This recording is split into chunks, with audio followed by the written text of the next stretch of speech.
Salut à toutes les trailers et à tous les trailers, c'est Nico au micro et vous écoutez Let's Try, le podcast. Et oui, salut à toutes et à tous, je suis très heureux de vous retrouver pour un nouvel épisode du Let's Try podcast. Et j'espère que tout le monde va bien dans la communauté, que tout le monde se porte bien. De mon côté, je retrouve la forme petit à petit. J'enchaîne les sorties avec du dénivelé et puis je commence à me sentir de mieux en mieux au fil de mes sorties. Donc je commence à avoir des bonnes sensations et ça c'est plutôt agréable. Alors passons sans plus tarder au sujet du podcast d'aujourd'hui et à l'épisode d'aujourd'hui. C'est un épisode un peu particulier, il m'a été demandé à plusieurs reprises par vous les auditeurs au travers de vos retours, notamment sur les réseaux sociaux, de faire place à des organisateurs de courses. Et bien dans cet épisode, c'est chose faite, je me suis entretenu avec le responsable des bénévoles, donc l'ancien directeur de course du trail de la Sainte-Victoire, qui est géré par l'association AIL Rousset, de la ville de Rousset. Alors c'est un trail qui fait date, puisqu'il en est à sa 18e édition, il aura lieu le dimanche 5 avril 2020. Ce trail comporte 3 courses, les crêtes, le Cézanne et le Sangle, qui sont des courses de 13, 39 et 60. Donc 13 km pour le Sangle, 39 pour le Cézanne et 60 pour les Seigles. Alors comme je vous l'ai peut-être dit dans un précédent épisode, j'ai déjà participé à ce trail. Excellente organisation, donc c'est pour cette raison que j'ai voulu retourner vers les organisateurs pour discuter un petit peu avec eux des différentes problématiques rencontrées dans l'élaboration et dans l'organisation d'un trail tel que celui-ci, qui est un événement qui est assez conséquent, puisqu'il y a environ 900 coureurs par édition, entre 900 et 1000. Et nous avons donc discuté des principales facettes de l'organisation d'une course, telles que les nécessités d'obtenir les autorisations des différents organismes privés et publics, les contraintes en termes de sécurité et d'assistance, ainsi que les problématiques de budget et l'importance de pouvoir équilibrer les dépenses et les recettes qui sont inhérentes à cette manifestation. Et enfin, nous avons évoqué la gestion des bénévoles, sans qui, on ne le répète jamais assez, mais ces courses ne seraient pas possibles. Alors l'épisode a été tourné dans les locaux de l'association AIL Rousset, et je le remercie énormément pour cet accueil. Il dure un petit peu moins longtemps que les épisodes habituels, mais je ne veux pas vous faire plus attendre, et je laisse place à ma conversation avec monsieur Serge Cordier. Alors je suis aujourd'hui avec monsieur Serge Cordier, qui est responsable des bénévoles du Trail de Sainte-Victoire. Alors bonjour. Bonjour. Bienvenue dans le podcast Let's Trail. Je vous laisse un peu faire une présentation de votre côté. Écoutez, moi je suis d'abord le Trail de Sainte-Victoire, ça fait partie d'une association organisatrice qui est les AIL de Rousset, qui entre autres organise des multi-activités et entre autres organise maintenant depuis ça, là on va organiser la 18e édition du Trail Sainte-Victoire l'année prochaine, donc au mois d'avril. Ok, 18e édition. Ouais. Donc moi j'ai été, il y a assez longtemps que je suis dans l'organisation, puisque j'ai été directeur de course pendant 8 ans, et là j'ai passé la main à la dernière édition de 2019. Vous étiez directeur de course du Trail des Sainte-Victoire. C'est ça, tout à fait. Je m'en occupais largement, puisque je suis sans emploi. Je suis retraité depuis quelques années, là, du coup, et puis, je m'en occupais déjà avant quand je travaillais. Puis après, du fait que j'ai arrêté mon activité professionnelle, donc je l'ai pris, bras de corps, donc, pour organiser cette manifestation. D'accord.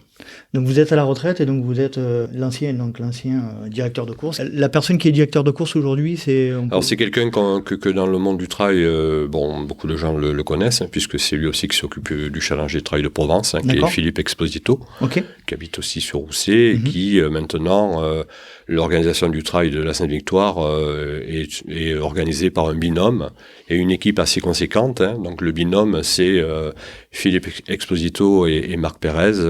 Donc là, depuis 2019, c'est eux qui sont les véritables responsables de l'organisation, avec une équipe assez conséquente autour, et dont moi qui est resté dans l'équipe pour... Responsable des bénévoles. Des bénévoles, les relations avec le Grand Site Sainte-Victoire, les relations sur les dossiers, par exemple, de manifestations avec le conseil départemental, voilà, etc. D'accord. J'ai gardé ces dossiers-là. D'accord. Alors avant de rentrer dans le sujet de l'organisation et des différents acteurs de cette course, j'aimerais que vous nous parliez un peu de cette course et un peu nous la décrire en termes de format, de distance. Qu'est-ce que vous proposez comme type de course? C'est une course qui a commencé il y a bien sûr quelques années, puisque là nous allons organiser la 18e édition. Mm-hmm. Bien sûr, comme toutes ces courses, on a commencé par un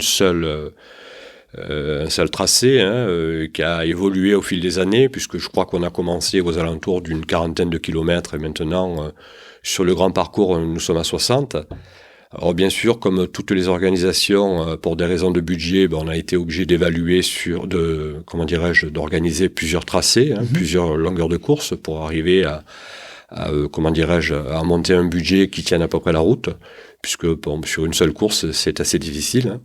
Donc actuellement, on est sur un format 60, 40, 13 sur 2020 qui est annoncé.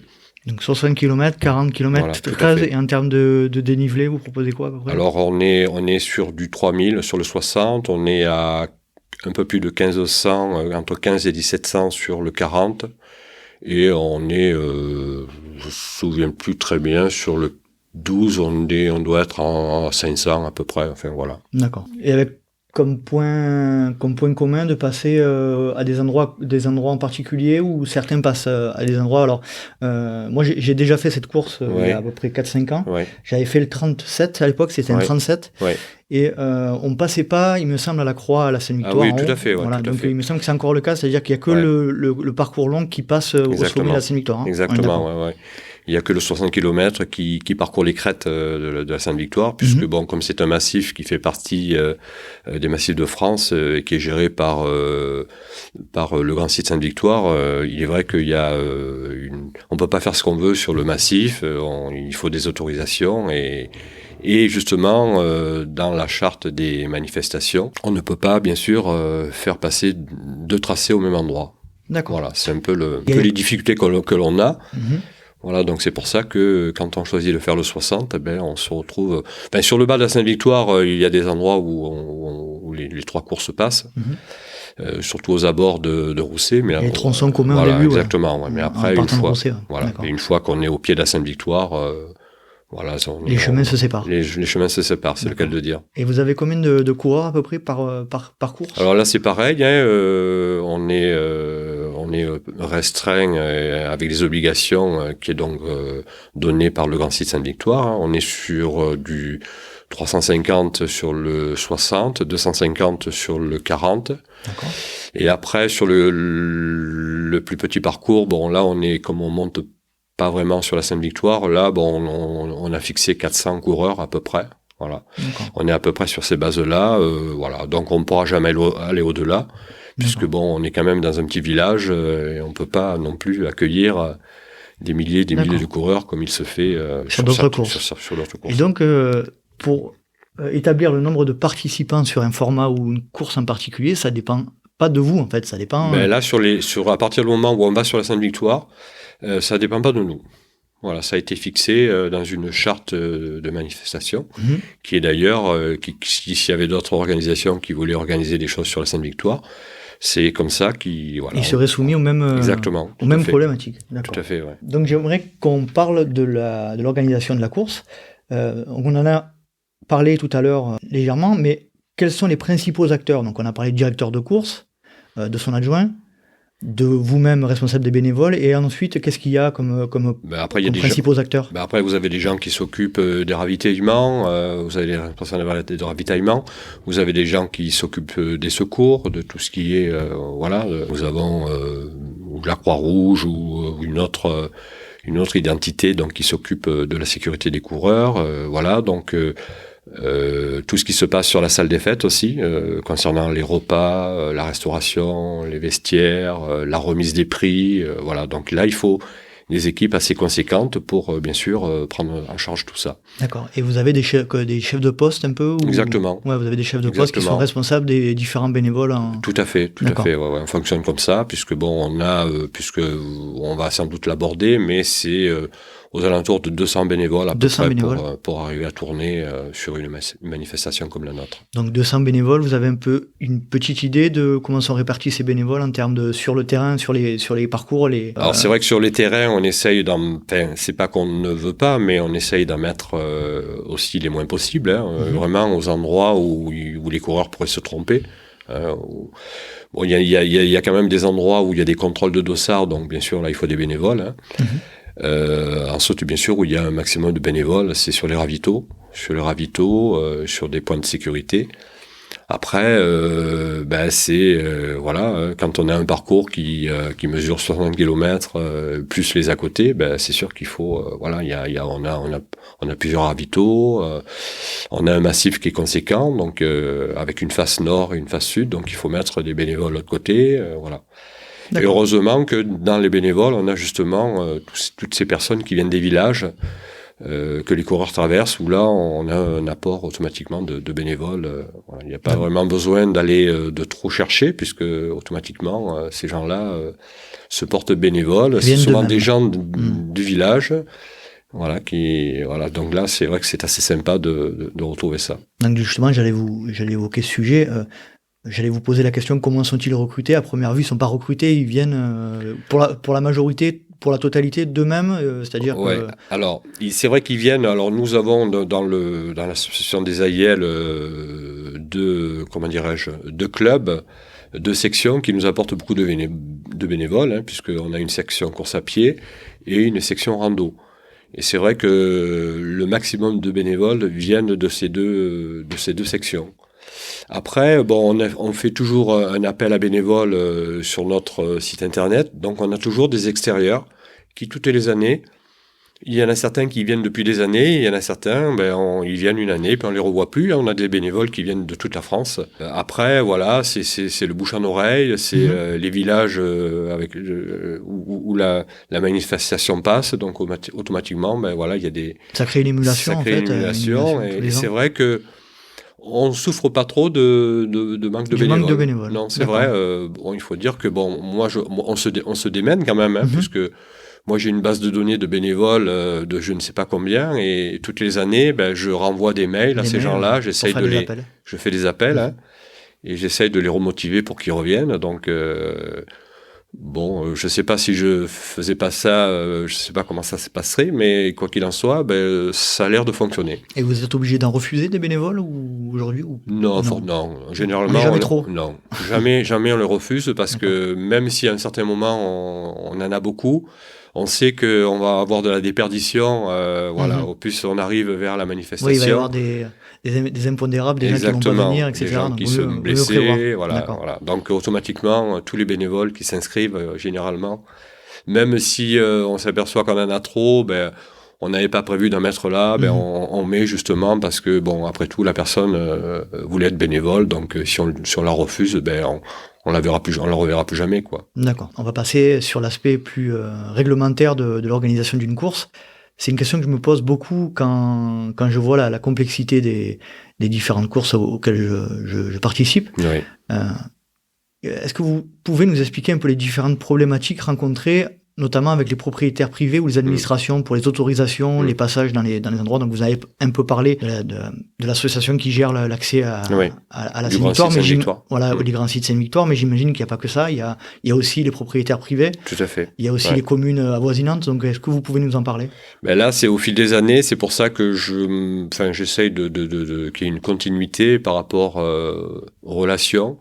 Et ça, c'est important. Il y a une confiance qui est maintenant bien établie entre nous, l'organisation, et puis les propriétaires privés, le conseil départemental, puisque la Sainte-Victoire, maintenant, le conseil départemental a racheté des parcelles, et c'est vrai que possède pas mal d'endroits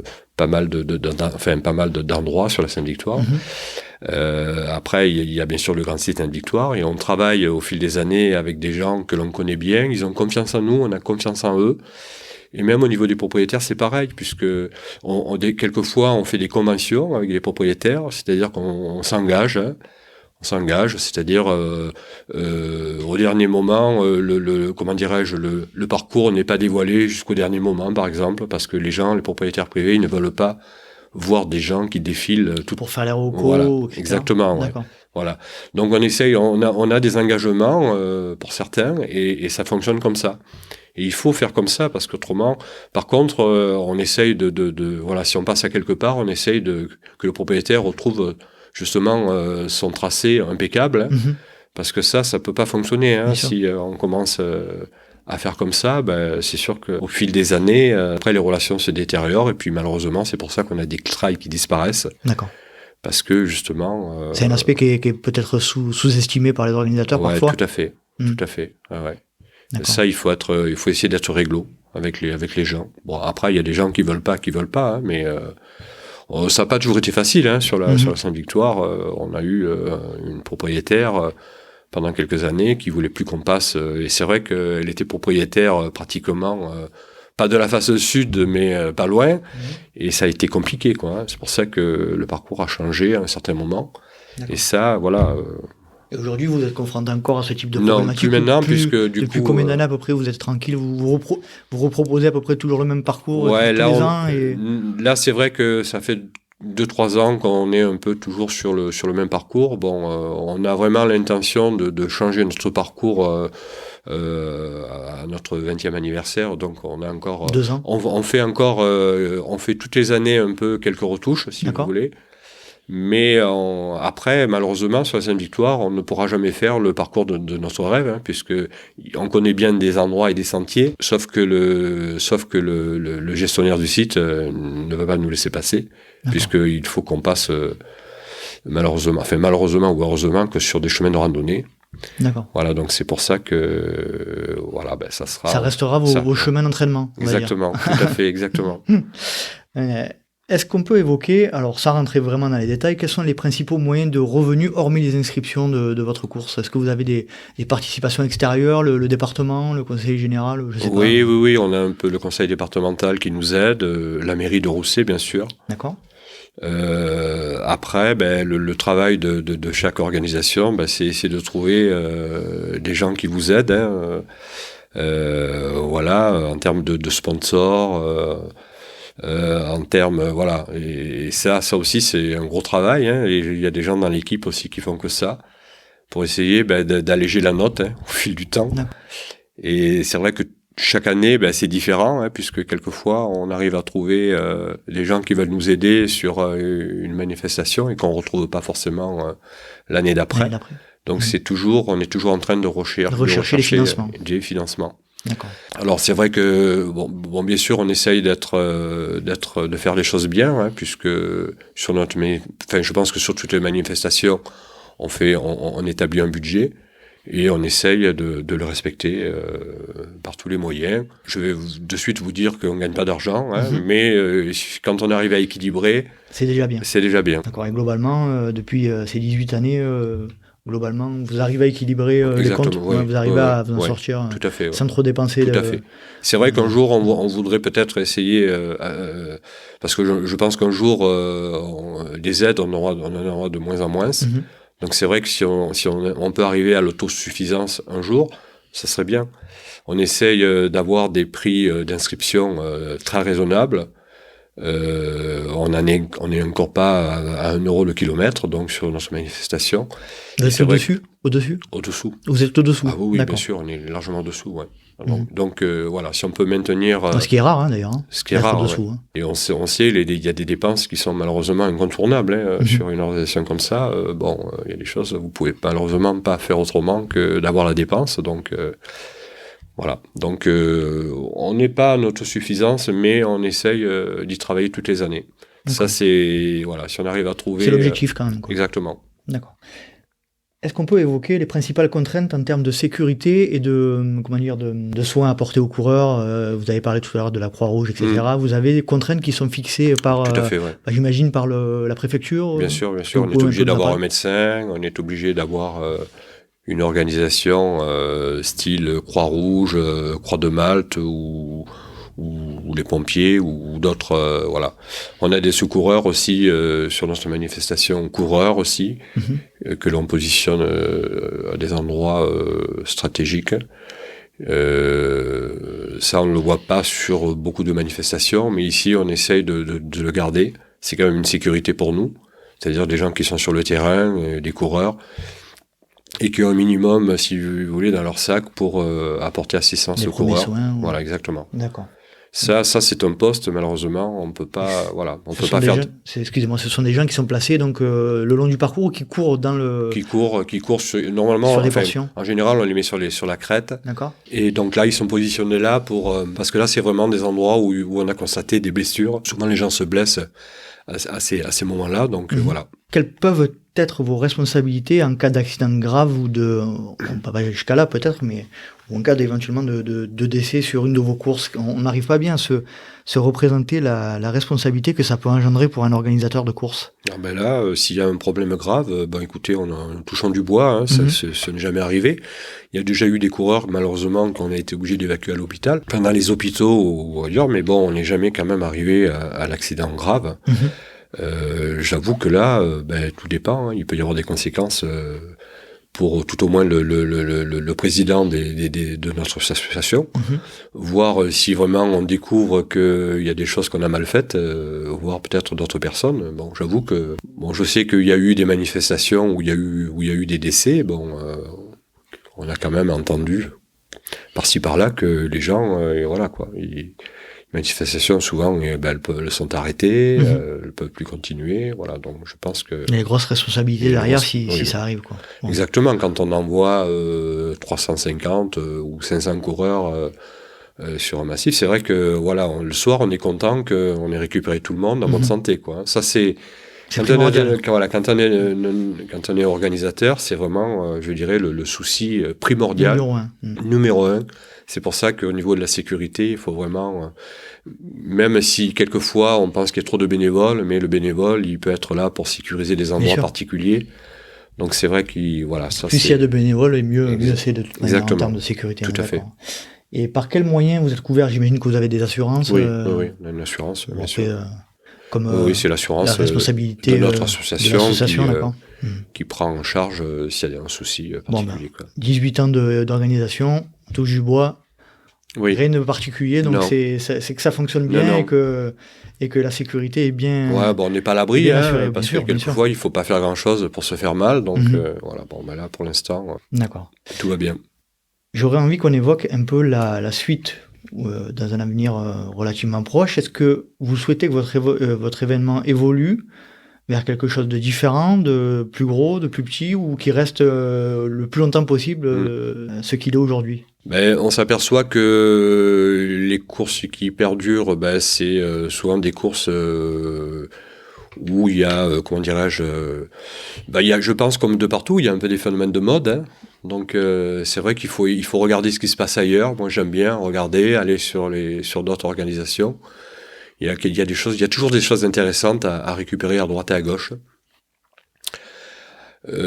Au niveau des parcours, malheureusement, on ne pourra jamais trop le faire évoluer, hein, ça on le sait, hein, sur ce massif. Après, apporter des animations spécifiques. Bon, là cette année, c'est un peu un scoop, mais on va essayer de passer en 100% bio sur les ravitaillements, par exemple. C'est-à-dire 100% bio? Sur les ravitaillements. C'est-à-dire en alimentation, vous voulez dire? Essayer d'apporter vraiment une nourriture qui apporte quelque chose aux coureurs, quoi. Et pas forcément... Parce que c'est vrai que quand on a des réductions, je dirais, de budget, c'est souvent sur l'alimentation et sur les ravitaux qu'on tape en premier. Hein, c'est là qu'on peut un peu ajuster, quoi. Mais nous, voilà, ça, on voudrait... C'est des choses...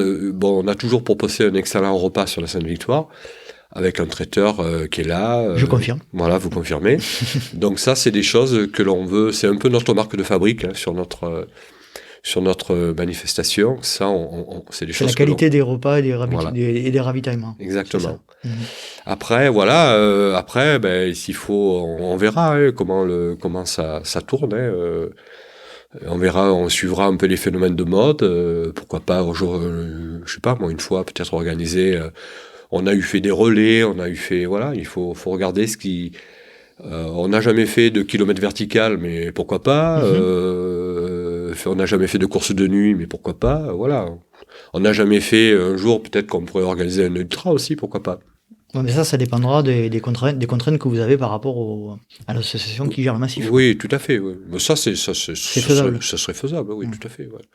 Voilà, de tout, voilà, il faut. Et puis après, c'est toujours pareil, hein, quand vous avez et puis vous avez des gens dans l'équipe qui se renouvellent, qui ont des nouvelles idées. Donc voilà, il faut qu'aussi nos équipes les évoluent, nous aussi. Hein, c'est pas figé, quoi. C'est pas figé, pour qu'il y ait des nouvelles idées voilà, qui sont apportées.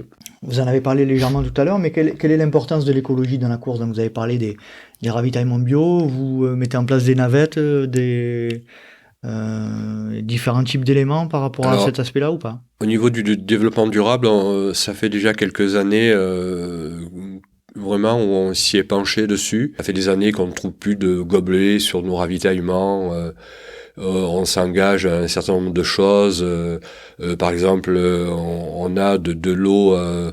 On a porté des citernes maintenant à des endroits où on n'a pas des points d'eau, donc pour éviter justement tout ce qui est bouteilles, etc., etc. Et c'est vrai qu'on a une charte où on s'engage sur un certain nombre de points depuis quelques années. Et ça, on a par exemple, on fait un apport de tri sélectif sur les ravitaux maintenant. On travaille sur les tri sélectifs au niveau de la salle. Bon voilà, on essaye de... il y a des gens qui travaillent depuis quelques années et ben sur cet aspect-là. Et donc c'est vrai que au fil des années, on essaye de faire des retouches un petit peu intéressantes, aussi bien pour les coureurs que pour la nature. Quel aspect vous apporte le plus de satisfaction en organisant cet événement, personnellement pour vous? Mais c'est vrai que quand on a réussi notre manifestation, on est très heureux. Hein. Quand on parle de nous dans certains bouquins spécialisés, ça nous fait aussi plaisir. Bien sûr. Et c'est vrai que on a organiser aussi des sondages aussi pour voir un petit peu ce que les gens, s'ils étaient contents, ce qu'ils attendaient de nous. On a toujours eu de très bons retours. Bon, comme vous le savez, les inscriptions partent très vite sur la Sainte-Victoire. Donc les gens viennent maintenant de toutes les régions pratiquement courir.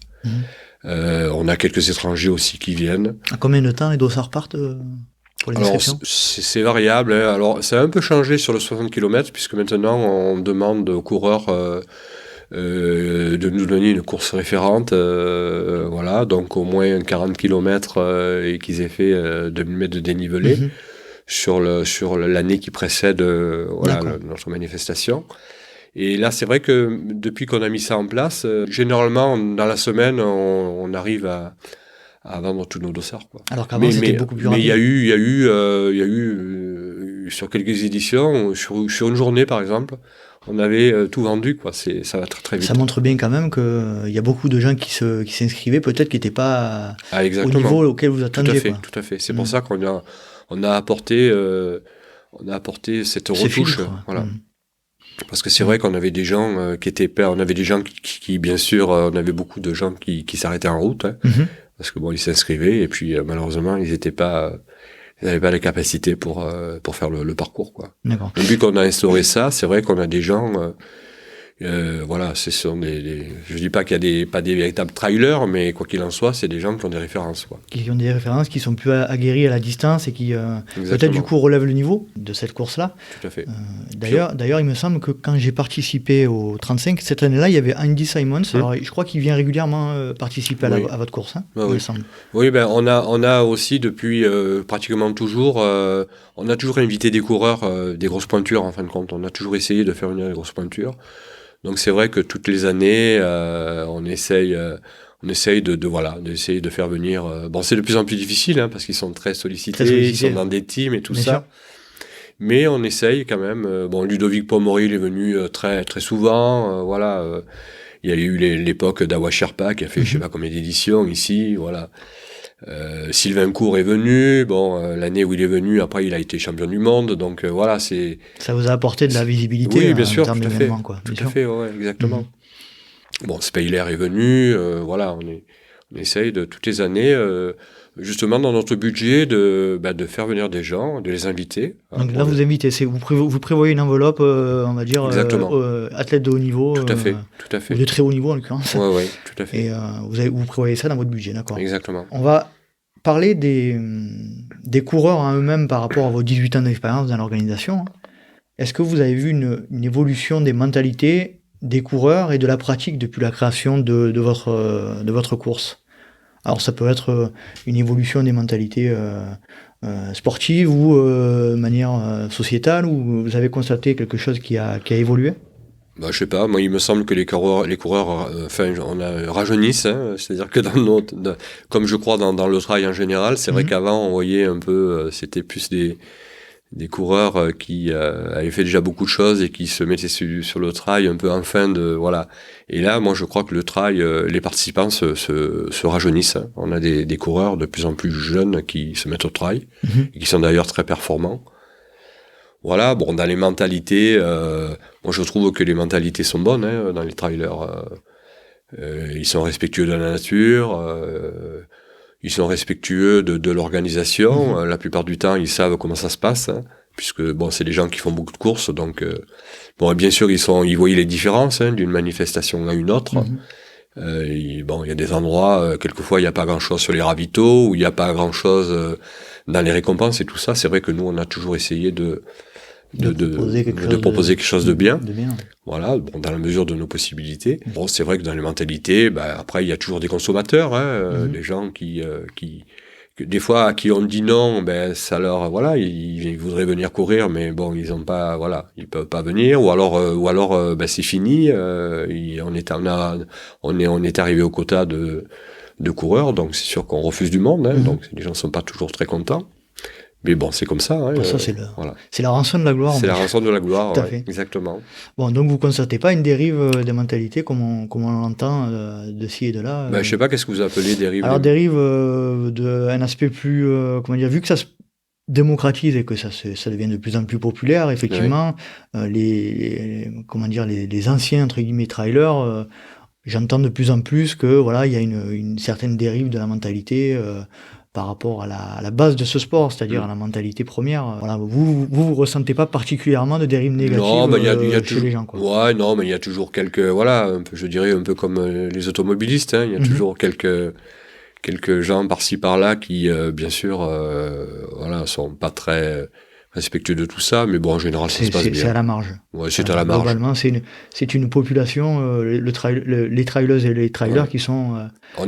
On essaie de faire les choses à peu près bien, et je pense que, bon, je veux dire, on peut toujours nous faire des reproches, mais on essaye voilà, on a l'expérience maintenant, on est une équipe où il y a des gens, depuis le début sont là, il y a beaucoup de coureurs, beaucoup de trailers dans notre équipe, et on essaye d'apporter le maximum de choses aux coureurs. Bon, c'est vrai que des fois, on fait pas toujours les choses bien, mais on essaye, voilà, de faire le maximum pour que les coureurs, ils aient rien à dire, quoi. Enfin, rien à dire. Et à première vue, ils vous le rendent bien. Exactement. Donc, 18 ans d'ancienneté, vous êtes un des premiers de France, presque, non? Si je me trompe pas. J'avoue, je sais pas, j'ai pas trop regardé.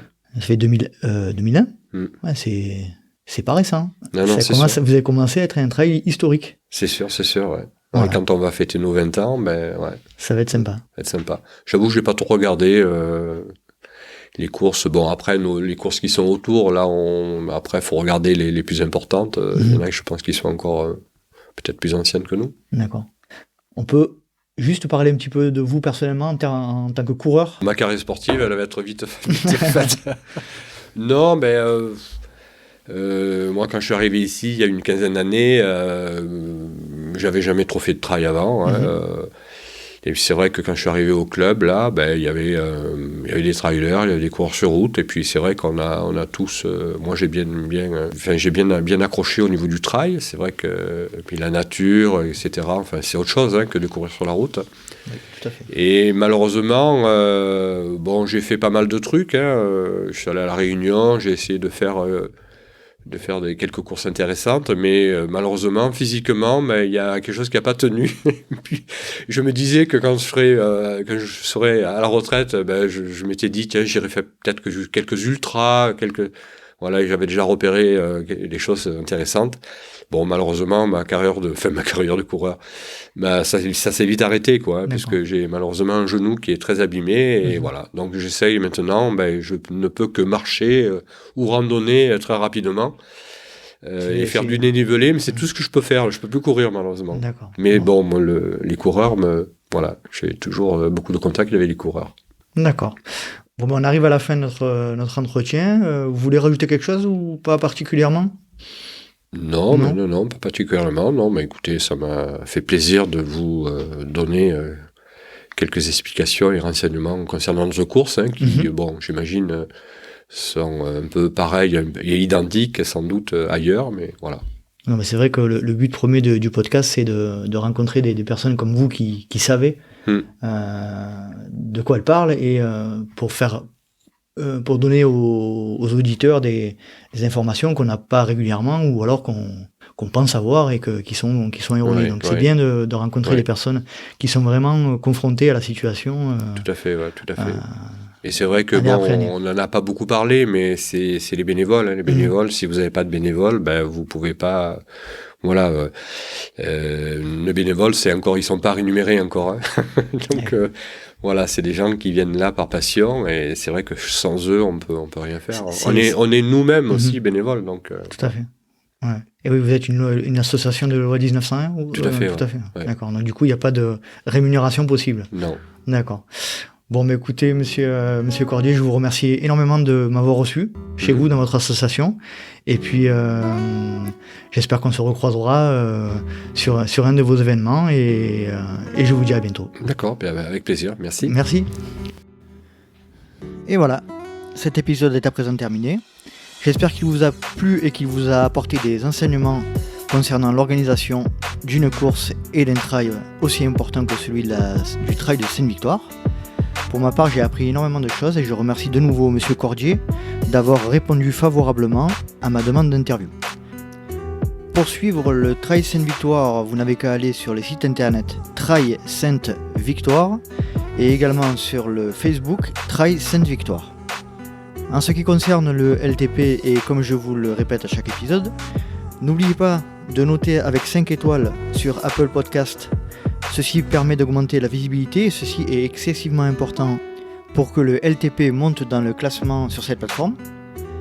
Et vous pouvez, comme d'habitude, nous retrouver sur les réseaux sociaux, sur Let's Try Podcast sur Instagram, sur Let's Try sur Facebook et YouTube.